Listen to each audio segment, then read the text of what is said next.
naşar kalmışam. Sevda türküsünü yalnız yazmışam.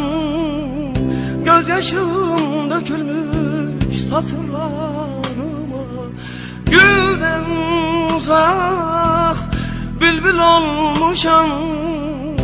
Gurbet ellerinde naşar kalmışam.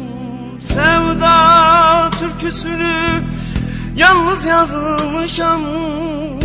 Gözyaşım dökülmüş satırlarıma.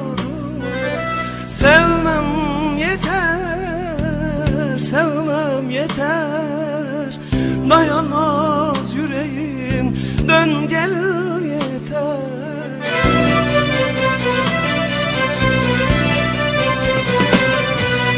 Beni benden alıp giden gönüldür bu nasıl idem. Zalim yarmış nereden bilem, sevda kolay iş değilmiş. Zalim yarmış nereden bilem, sevda kolay iş değilmiş. Beni benden alıp giden gönüldür bu nasıl idem. Zalim yarmış nereden bilem, sevda kolay iş değilmiş.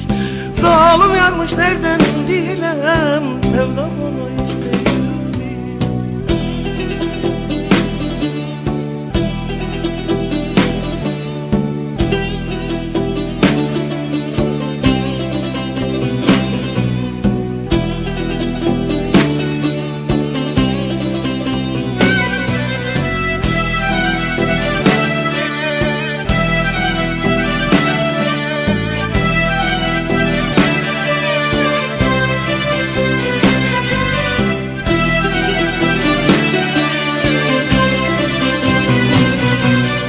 Yürekte sancısı acı veriyor.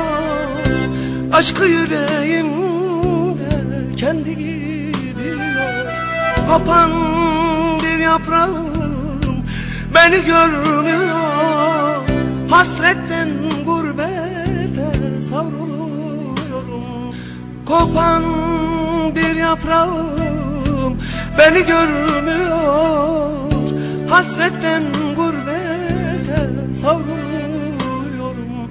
Sevmem yeter, sevmem yeter. Dayanmaz yüreğimden gel yeter.